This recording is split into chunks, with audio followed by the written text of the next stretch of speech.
The thing is that we all go around so much of the time feeling like the world is doing this to me, or that person's doing that to me, or my boss is treating me this way, or my spouse is treating me this way, or not giving me the love I need or want, or how my kids are not appreciating what I've done, or on and on it goes, that we feel like all the stuff in the world is happening to me, and I'm just a victim of it. And that doesn't help any of us. We've all fallen into it at one time or another, so it's not something for us to blame ourselves for, but it's something that's just kind of portrayed so much in this world. And so naturally, since it's portrayed that way, we're going to think that way, and we have that programming. But on the other hand, we don't have to be stuck in it. We can now use the tools to see, well, where did I come to think of myself as a victim? Where did I feel maltreated when I was a kid growing up? Well, how did others treat me? And how did my parents treat me? Were they very kind, or were they very caring, or were they critical and judging? Were they loving and supportive, or did they just live in fear about what I'd do or couldn't do?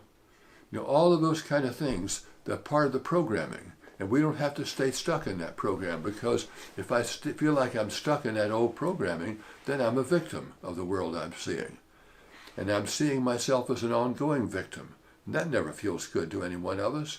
Never helps us in our lives, doesn't help us in our relationships, doesn't help us in our work, doesn't help us in our friendships, anywhere. Because I'm seeing all the power as external. But if I can see that I'm seeing through the world through my own tinted eyeglasses, and I see the tinted eyeglasses of what happened to me in my childhood, in my family, and through people in school, and people in the neighborhood, and other relatives, and so on. And let's see which parts of those I want to keep, and which parts I don't. And now there are tools available to us in the field of psychotherapy where we can identify those more clearly. We can clear out the ones that we don't want to keep, those programs that we don't want to keep, just like you press the delete button on a computer. And why is that relevant? Because, well, it's really the brain that's a prototype of the computer.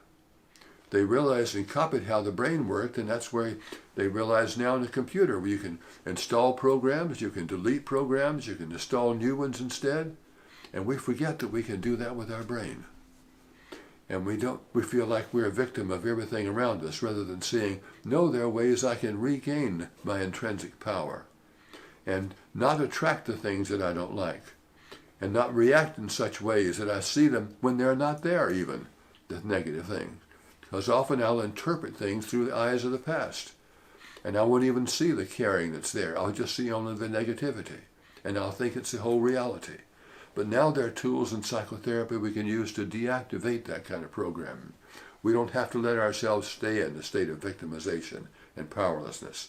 But we can see ourselves as creators of the world, our world. That I'm not a victim of the world I see, because I can change my way of seeing it.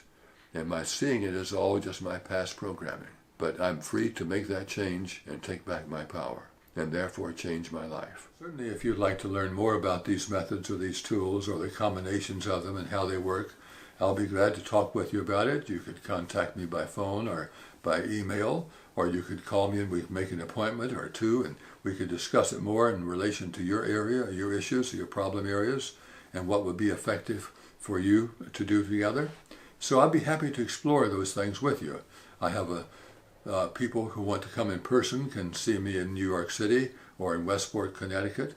Others may prefer to have a session by Zoom or telephone or FaceTime or things like that. So that's possible too, especially during this coronavirus situation. So whatever works for you is I'm open to explore with you. But I'd be glad to answer any questions you might have about what this therapy is like.